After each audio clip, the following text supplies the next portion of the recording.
And one of the worst things that can actually happen in our life is basically aging.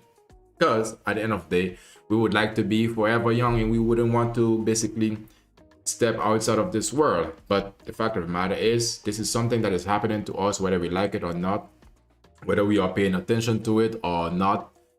No matter what the circumstances might be, all of us, you can call somebody old, you can call somebody young, you can try to make somebody feel, somewhat not so good about their age, but still, whether you call somebody old and you try to make fun of them, wait for your turn, because it's gonna happen to you also. But now, how does this process actually go? There are different things that are happening throughout, and why this is important, why this stream is important, is that the more you understand how this process is going, or how is it happening, then you can perhaps do certain things to somewhat minimize it or slow down this aging process, or somewhat to give yourself the ability, even though you are aging, that you can still perform your activities, do the things that you like to do, and with the person that you love to do them with.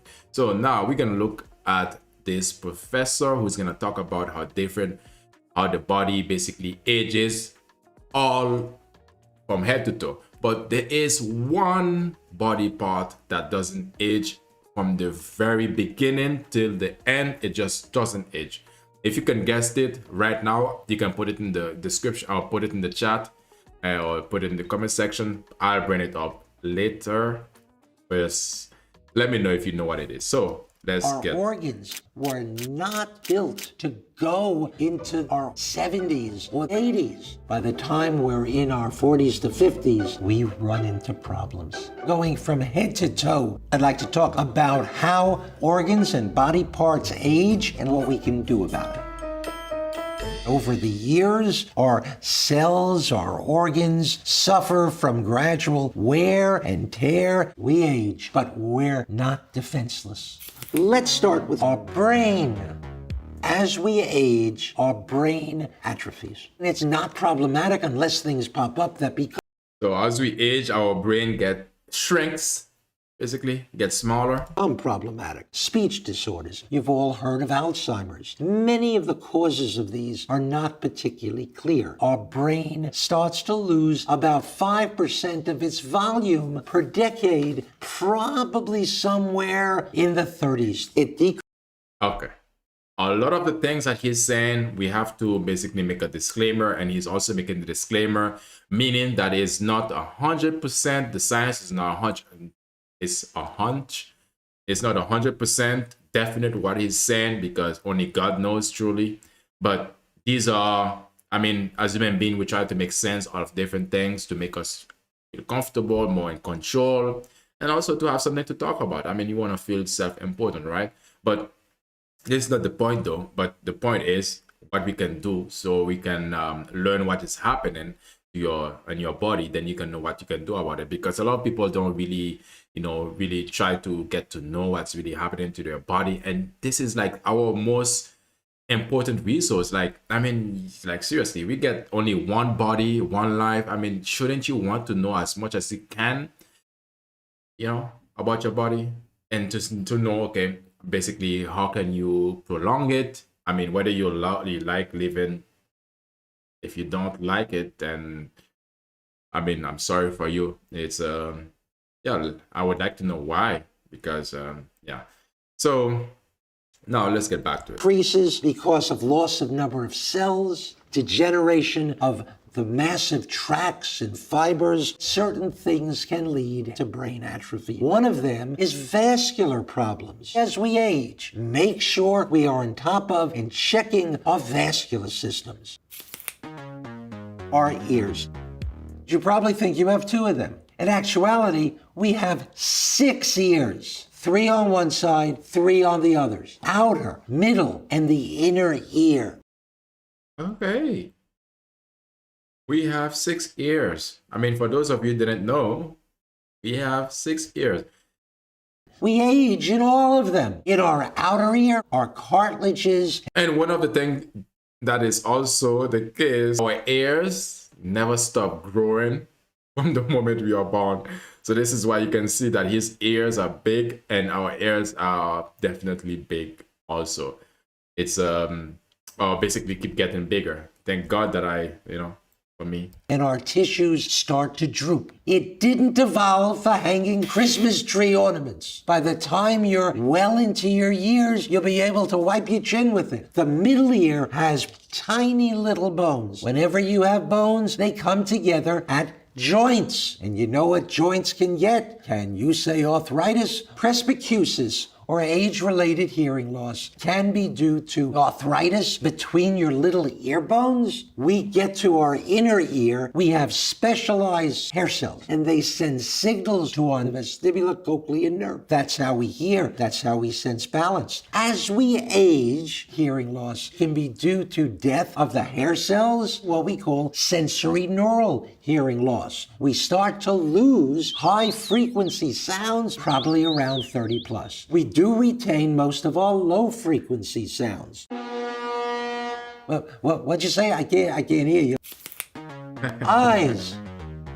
As we age, we start to get aspects of what's called presbyopia, which is aging of aspects of vision. The eye is largely a fluid sac. When fluid vehicles are blocked, this is called glaucoma. The fluids can become stiffer, what we call a vitreous humor, can start to harden, shift, pull away, and you start to see floaters. Oh, I'm seeing one now. There's another one. They're really Floaters. That can also be called parasites, because sometimes you can get parasites in your eyes and you can see them sometimes, but bother me. Yeah, I'm seeing that. Look, I got floaters. They're usually harmless little things. They don't cause any problems. But if you see them, I mean, it's a problem that they are there in the first place. you should check them out. Maybe it's a tear in the retina. The eye is a direct window onto the brain. Nose. These are little bones that come off the nose. They're called turbinates, lined with specialized sensory epithelium. As we age, we're losing many of those cells in our olfactory nerve. We lose the smaller cells in the covering of the mucosa. We do produce less mucus. It's there to catch odorants. Less mucus, less cells, altered smells. As our smell decreases, think of what happens when you have a nose cold and both your nostrils are blocked. A potato and an apple will taste the same. What happens if you can't appreciate the flavor of food? We try to pour more stuff onto it. More salt. Oh, God, you don't want to put more salt on things. That's throwing off all your vascular systems. If you don't eat, you start losing weight. That's a dangerous thing for many of the elderly. You stop wanting to go out to dinners. You don't socialize as much. Removing that can lead to loneliness and can lead to depression. By the way, many medications can change your smell. If you're noticing, oh yes, this is so true, because every one of you, all of us have our own identical smell. Just like all of us have our own fingerprint, and ourselves, we have our own, basically nobody else in the world has it, even though there's like over 8 billion people. And at the same time, we have our own identical scent. And that is true, because there are some medication that can change your scent. Let's say, for example, you have a dog, your dog or your animal. I want to stick on dog. Your dog knows exactly how you smell, and your dog knows exactly how your scent, basically. And then you begin to take a certain medication that changes your scent. So what happened now? Does your dog basically attack you? Or, but the point of the matter is that your scent may change with certain medication. Your medication that you're taking could change your scent, your unique scent. So I really wonder, if it changes your scent, does it actually give you a new scent that is common, or the one that is not uncommon? Because again, yours is not uncommon, it's unique to you. So it could be, but does it though? Does it really You know, when the scent changes, is it something that, you know, is it based on the medication? Like, is it that everybody who are taking the same medication that you are taking have the same scent? That the pizza doesn't taste like the pizza. Don't be passive. Skin. Skin. I think that's the one of the biggest part, because the skin is all over saggy or breakage, or, you know, skin. Skin is our biggest organ. We have Yep. proteins in the skin that are called collagen and elastin, giving structure to aspects in our skin. Elastin gives us the ability to move. What happens when we age? These proteins start to decrease. Skin all over the body starts to sag. Underneath your arms, breast tissues, your scrotum starts to sag. What is that? What's happening? And skin starts to sag on So feet. basically, you're saying that your ball sack just got longer. But yeah, I mean, everything, you know, goes basically a lot of different body part goes against gravity. Also, that's also true for the ladies, not only us as men.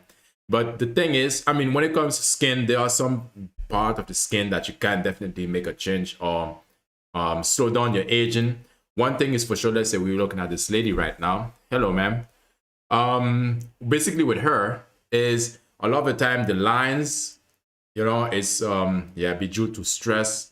Basically try to keep your stress level down, not frowning all the time, because, you know, when you frown, your skin basically develop a permanent frown over time. So you can look at somebody's face, you can basically tell their somewhat personality or what the personality.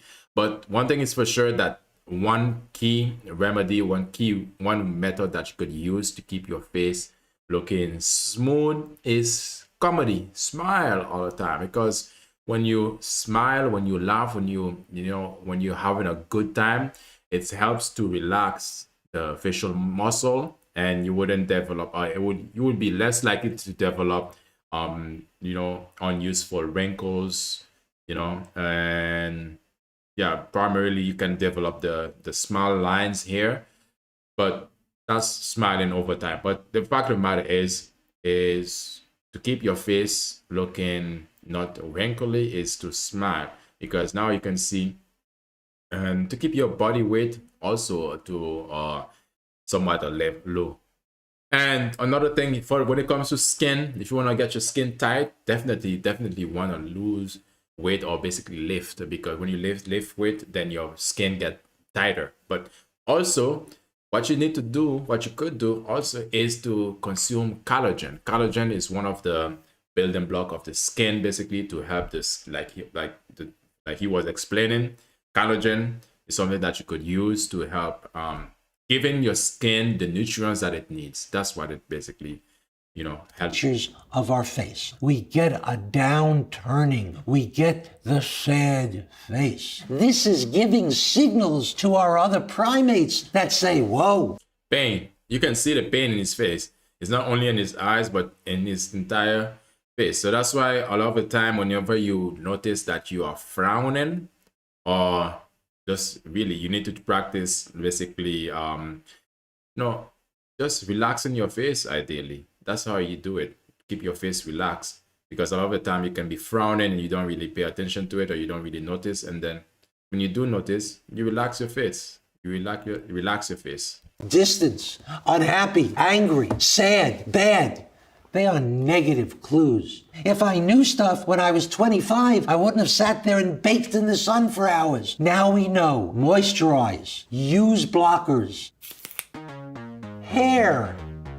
Okay, so I do understand he mentioned the sun, but it's not true for everyone, because there are some people who live under the sun, but the sun definitely, or who are exposed to the sunlight, but the sunlight also helps their skin to somewhat be more, especially if they're bathing in the sea. But what tends to happen a lot of the time, their skin don't age as much, but it actually stay even more firm. It really depends on your genetics, basically what God gave you. That's what it really depends. But one thing that I do know also, seawater, salt water is really good for the skin. And when you want to have nice, decent skin, definitely salt water or sea water, better yet. Starting in the late 30s, we lose our follicles and hair starts to become thinner. This I swear, this is happening even earlier nowadays. Like you can be in your early 20s or teens and you're losing hair. Like, bone, the side of my head, is called a temporal bone. Temporal means time. When you look on the side of your head, that's where you can first see hair color starts to change. The gray comes because we lose melanin. That's a major signal to some Melanin. 20-year-old that I'm old. You can melanin. But what about there are some people who develop their hair get white at an earlier age, like even in their 20s. I mean, you can spot some white hair strand on your head, or even in your beard sometimes. But that's he said the loss of melanin. Well, melanin is the building block of basically our body. So it's like the smart I call it chemical or hormone in the body. But knock me over and you can take my piece of dinner to eat. Male pattern baldness. As our Also female. androgen starts to go down, we're losing the top, we're gaining it elsewhere. On our ears, oh yeah, nasty. I mean, that's why, boys, get yourself, a shaver or razor. There's a trimming machine, but there are trimming machine who come with a full set of something like a trimmer head. It's like a finger, but it can fit in your ears that you can basically start, mowing, waxing off, or just basically removing the hair that's sticking out of your ears, because that can happen. And I mean, especially if you're a young dude or still got life to live, you don't want to be this hair to be sticking out. It's like, and our beard and our nose hairs. yeah, everything just get longer.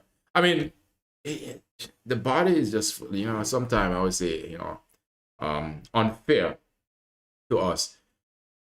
Not only, let's say, male pattern baldness. I mean, we lose our hair from the top, but for some reason it starts to grow in our nose and our ear. Like, why can it grow where we need it? Like, about sometimes the body is just like, yeah. Some of us start looking like chia pets. It's called the androgen paradox. It's a multi-billion-dollar business to figure out how to save the follicle. It's not the easiest thing to do. This is really a natural part of life. You don't have to have the same hair you had when you were 18. But be careful about lots of potentially dangerous chemicals. Teeth.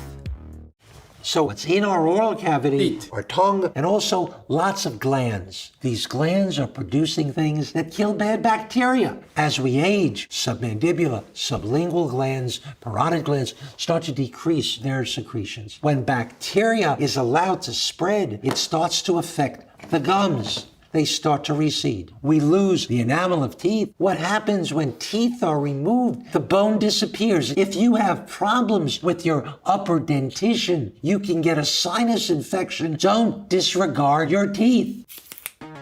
Next, the larynx. Larynx. Okay, let me just put this. We can force.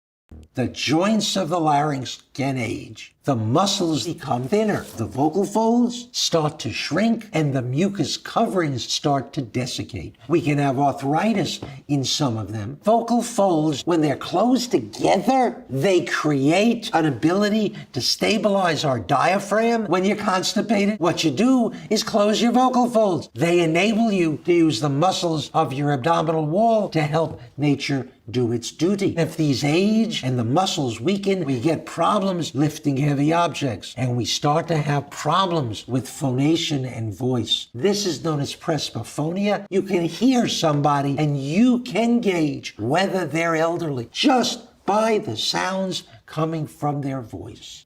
Yeah, it really, that part, what I've also noticed is that part is a lot of the time people maintain the same voice. It could mean, like, for example, there are some people, for example, they are old or older, and yet they have the same voice as if they were in their teens, for example. I'm not saying that's a good or bad thing, it's just the way it is. I'm just pointing out the voice thing because, it could mean somebody is, old, let's say above like 70s and stuff or so, but yet still have the same sound from their voices. I find that, interesting. Heart. As Heart. we get into our 50s and our 60s, the heart muscles, what we call our myocardium, start to lose oxygen. It's usually because of problems with the arteries. We get a hardening of the arteries. They become narrowed. As they narrow, we have less oxygen going to the heart. We have a feature in our body that's called collateral blood flow, where a structure or an organ gets blood from various sources. This is to make sure that the structure is getting sufficiently nourished. Our heart does not have a lot of collateral flow. We have the death of tissue of the heart. The overlap of blood supply to the heart is usually not sufficient to help that heart muscle. Why not? How come evolution glitched? Our species, Homo sapiens, came about 250,000 years ago. Life expectancy for our earliest ancestors. For me, when it comes to that species thing, I don't believe in it because at the end of the day, what are we gonna transform into after this? I mean, I'm like this right now. He's like that. If there is somewhat evolution, then why are we not evolving in terms of our body structure? I mean, can we develop, into a different being, for example? But again, even of our species, 40 plus years would have been maxing out. Our heart seems to run into problems in the 50s and 60s. As anybody who's built a house can tell you, you don't put in extra plumbing if you don't need it. Uterus. Uterus. A female has to carry with her uterus, ovaries, connecting uterine tubes. When females age past childbearing years, hormones are going to change. Estrogen is going to shift. The cells are continuing to grow in abnormal ways. The ovaries become dangerous. You can't assess ovarian cancers that easily. Yeah. Really sucks. This is when basically the body is just creating its own problem, or the body is just basically eating itself. Yeah, it sucks, but it is reality. So, prostate.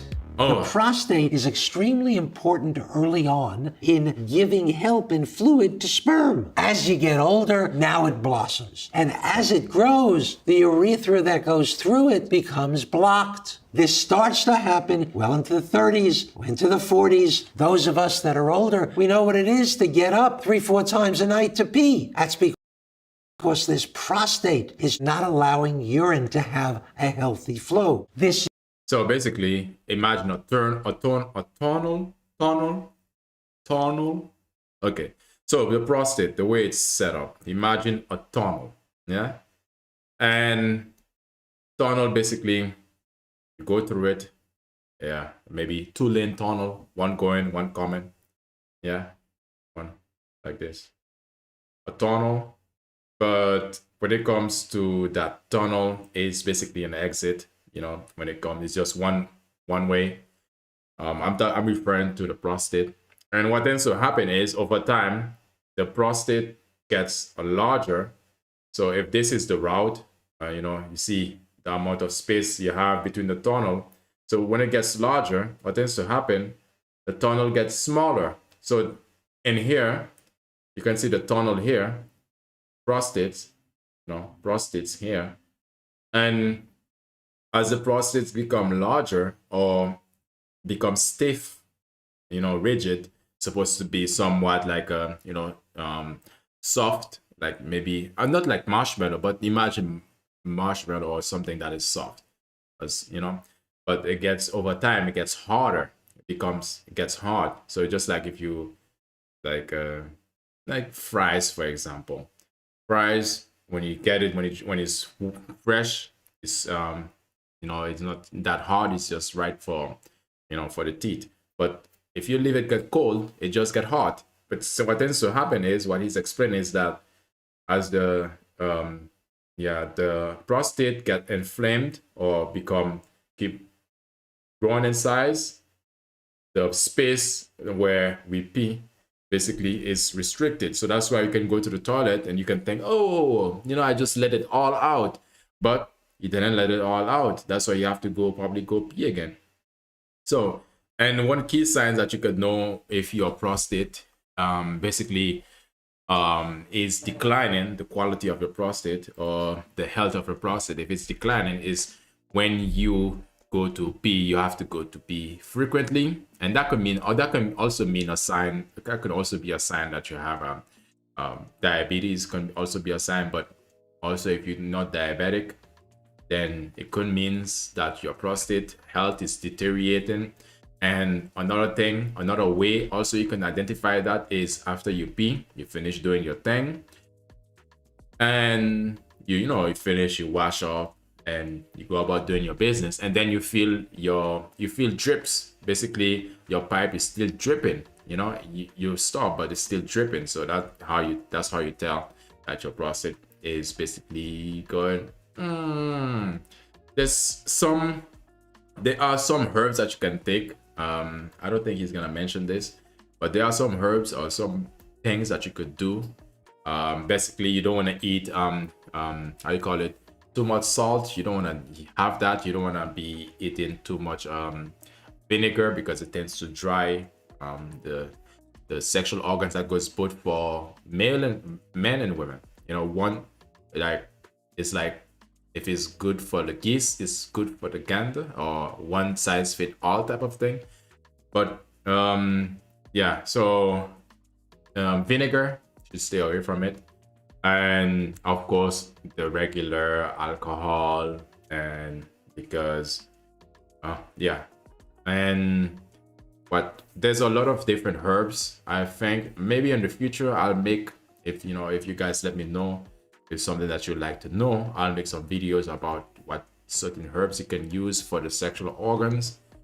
And let's see. Yeah, I think that's about it. Is normal aging. Prostate exams, I can tell you, are not the most fun to do. Doc is trying to feel hardness.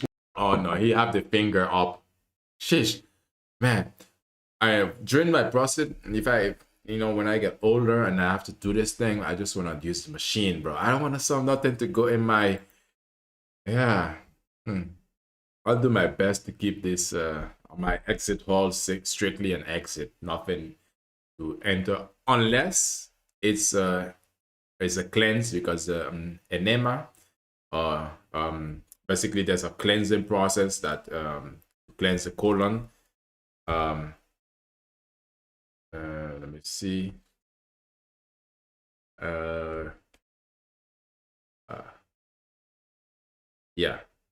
gonna show you guys cleansing process where liquid and enema involved inserting liquid directly into your rectum to help you poop, but it's also to help you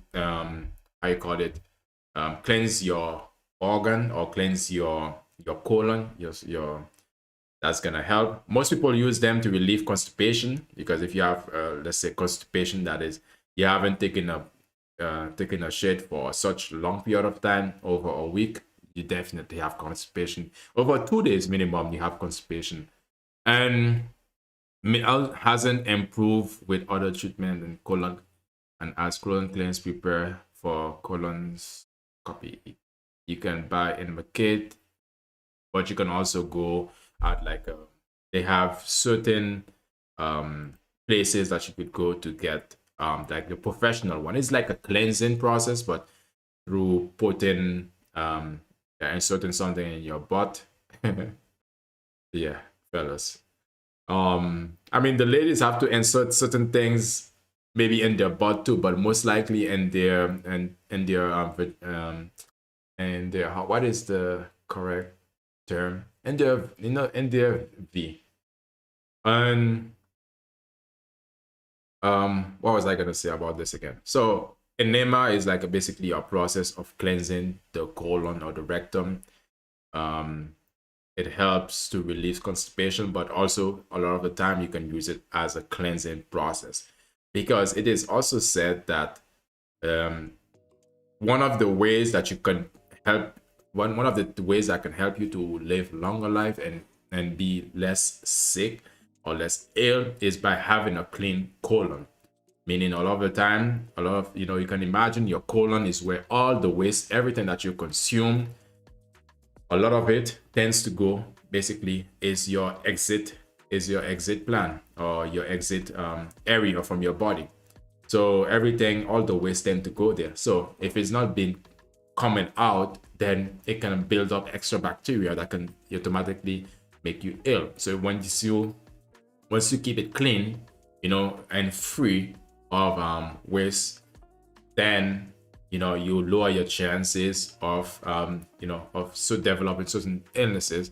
And also, one thing is for sure, when it comes to energy, it gives you energy. Because have you ever realized that if you, for those of us who are athletic or who you don't have to be athletic to actually notice this. It could mean that you just going about your life. Have you realized when you really have to go to the toilet, or you haven't gone to the toilet, or you're constipated, and the moment that you go, you feel relief, but also you are more energized. So this is one of the reasons why to keep your colon clean, because for illness issues that you can stay away from certain illnesses or develop illnesses. So basically it helps with your immune system, and at the same time for what I just said, right? Which is an indication of cancer. Joints. Knees are beautiful structures. Here's a patella, here's a femur, here's a tibia, here's a fibula. Along these areas are magnificent structures called articular cartilage. When we lose it... Cartilage is worst thing ever. Like, seriously. I mean, why? I mean, it would have been better, because these are your knees area. Your upper knee and your lower knee. And you can tell by the kneecap. So now two strong bones. Now in the middle of them, what connects them together is a soft tissue. Like, seriously, like, doesn't make sense. We can't right? replace it. Joint deterioration can begin in your 30s and 40s. And not only that, it's not just in your 30s and 40s. It really depends on your level of activities that you are doing. Because if you are a person who is always standing, always moving, or just for some, let's say, for example, people who do sports are good. But let's say jumping sport or high impact, high intensity sports, some of it can basically deteriorate your knees. But also, it does strengthen it. It does strengthen the muscle around your knees. So which means you can protect your knees area. If you have abused your joints, stuff will start earlier. Running is a very, very important part of our evolution. To get away from some lion that wanted us for Sunday brunch on the savannas of East Africa. Really? Are you in Africa? I don't see it, bro. I mean, when was the last time you run away from a lion? Did that really happen, though? I mean, like, seriously, did that really happen? It didn't evolve for playing football. It didn't evolve for pounding on Yes, I agree with you. concrete. Well, For concrete, this is the worst thing ever that I see people doing. Let's say the moment that I get off the stream, and if I look outside, I might see someone running or jogging by the streets or on the sidewalk and on the hard pavement.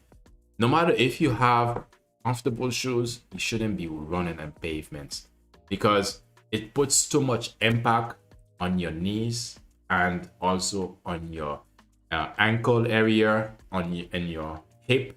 Basically, You know, I mean, of course you want to exercise, but you want to exercise in the smartest way that breaks down your body the least, right? But when you have to be slamming your foot on the floor, and even if you have earbuds, if you have iPhone, you know, something if you have earbuds and you can hear basically how hard your foot is hitting the floor, all of that is not good. All of that is wearing and tearing your joints and wearing and tearing your I already mentioned them, your knees, your joints, your hip. It's too much pressure. It's too hard of a surface. The best surface, I already seen it, is at the beach or on the sand, better, or on the grass, even better. I mean, if you're running you're trying to get healthy and you decide, for people who does this, I mean, I don't think you guys are stupid. I mean, you know, people, you wouldn't do that because you're smarter than that. If you're gonna jog, don't be jogging next to your street. I mean, if you can, you know, minimize it, because when I was saying this, I was thinking like when I just started, you know, when I just started fitnessing or gymming, the most serious time when I just started, I used to jog by the road or next to the street to get to the gym. But the fact of the matter is, it was one way. There was only one way, one street to actually get to the gym, and that was the quickest way. So that was my warm-up. But now for me, I will hardly be running next to the street. And when I did put into account, when I did started jogging, it used to be I'll be jogging by the sea, or like beautiful scenic places, like one of the best memories that I've had. And yeah, somewhere that you can get fresh air, that is not hard ground. And again, because at the end of the day, you want to be active, but you also don't want to, you know, be breaking your body down trying to stay active, right? Because it's counterproductive. We've lost our little discs inside that are called menisci. We develop all sorts of inflammation of joints. That's called arthritis. Want to run? Find a nice patch of grass. Try. Again, I didn't watch this, people. I didn't watch this. Like, seriously. Try swimming. Get off the concrete. Don't send me hate letters. Yeah. I mean, they can send all of them to me. They can put the blame on me, like Akon. So again, you don't want to be doing that, running on a hard surface. And even for the foot also, makes no sense, like running next to a street. I mean, because you know, you're gonna be breathing the air that the car's the air that's coming from the car's exhaust. You're gonna be breathing it in, and you would want to be breathing in fresh oxygen. So better yet, go to the park, because the parks are the best, especially here in the Netherlands. The parks are the best place to run. I mean, I'm not saying to go in the middle of the night. I'm not saying to go, you know, when it's dark. You know, I'm not telling you put yourself in danger. I mean, you should use your head for that. But what I'm saying is, like, you should be running in a place where there's in the park, because there's trees, there's a nature. You can get fresh air as you run. You don't have to get, you know, air from the exhaust, CO2 from the exhaust pipe of different vehicles that are passing by. You know, I mean, like, what are you trying to do? Make matters worse for yourself? Even though you might think that you're strong, or you want to be stronger by breathing in that air, it's not how the body works. And the body don't really care about, you know, we trying to feel stronger. It basically have a certain requirement, certain rules that we have to follow. If we don't follow them, it's like, whatever, I'm still gonna break down. So I mean, that's something we really need to share, information we really need to share, and we really need to know this. And let's continue. Arguably the most important, least appreciated part of the human body. When you age, we start to have issues with vasculature. The foot and the hands are the most distal parts of our body. Proper circulation is essential. When I go visit my physician, he would feel my feet to see if they were warm, to see if there was good circulation. Blood flow is a key to so much. When we start to get reduced blood flow, we start to get losses of sensation in the skin. If that occurs, you can fall. You often hear about people Oh yeah. Oh, let me feel my feet because do I have sensation still?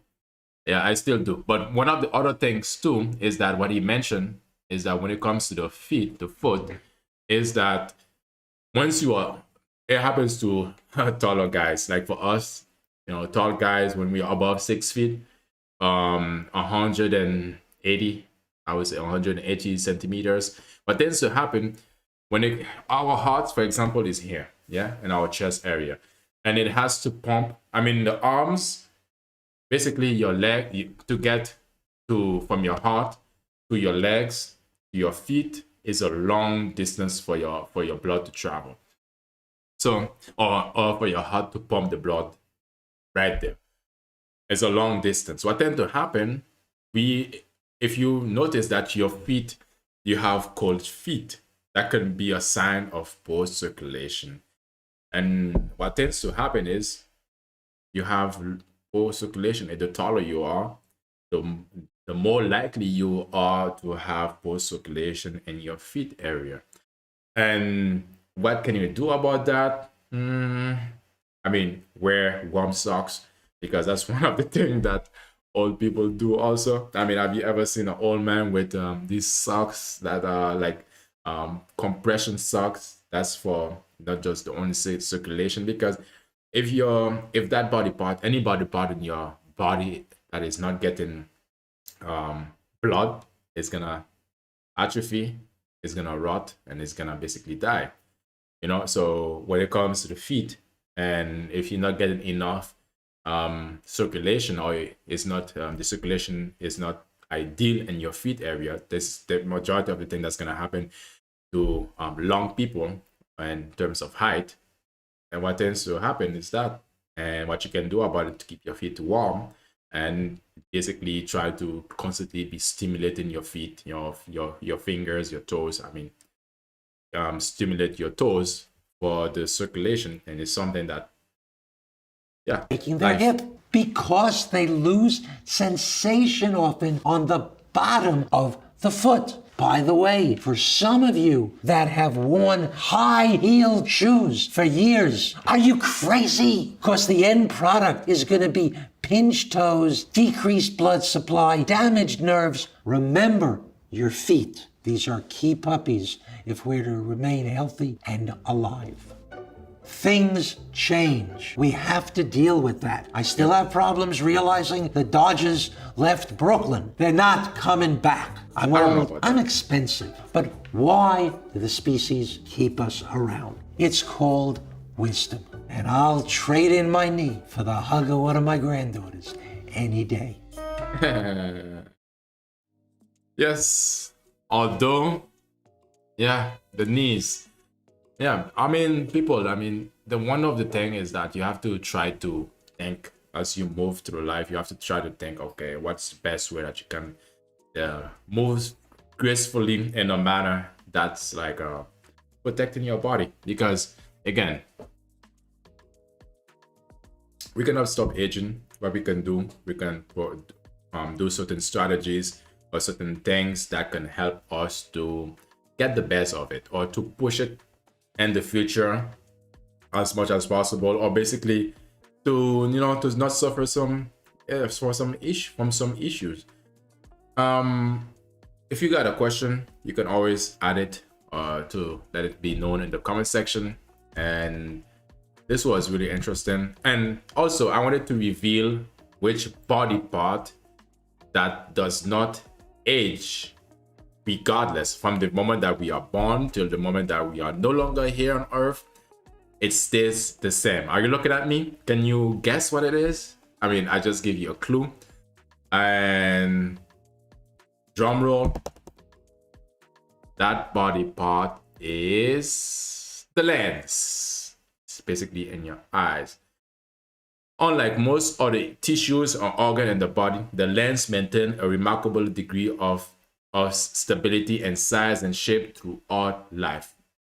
From the moment birth until the end of life, the dimension of the lens remain virtually unchanged, defying the effects of aging, disease, and external influences.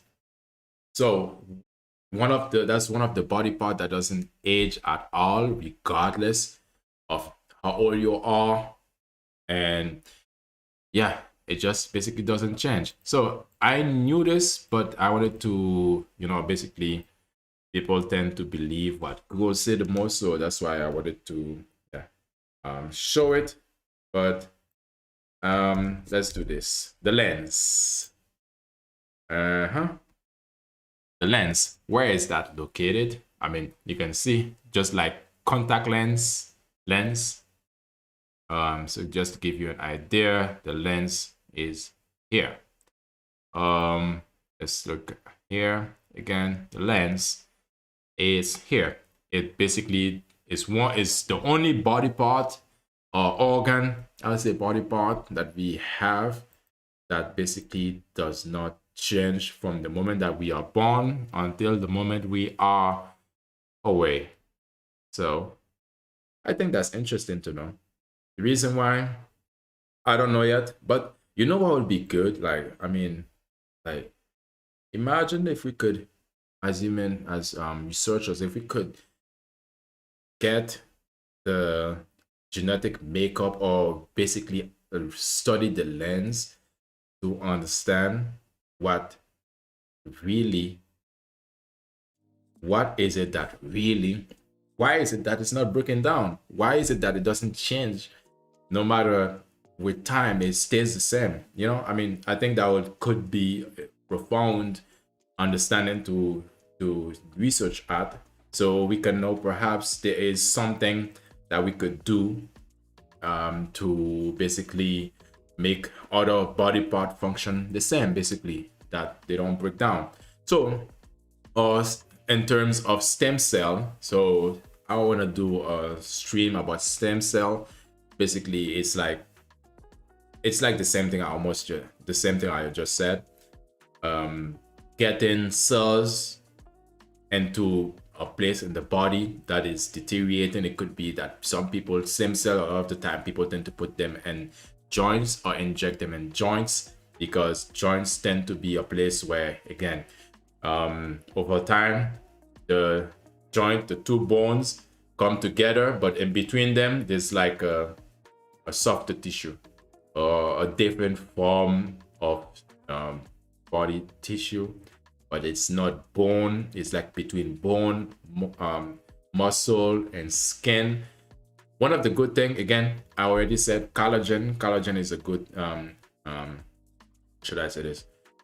A good nutrients for these body parts. Collagen, a lot of it you can find and basically in bones, or you can get it supplemented. So there's collagen soup, or there's collagen, something that you like. It's a soft, I wouldn't say nutrients, but it's something you'll find ideally inside when you break a bone, and inside of it, there's collagen. And I think that was it. Let me see. Oh, that was a good one. Like the stream, guys. Subscribe to the channel. I appreciate if you do. And like I always say at this time, let me know your comments, your thoughts. Like the video, and I'll see you in the next one. Peace. Let me see. And then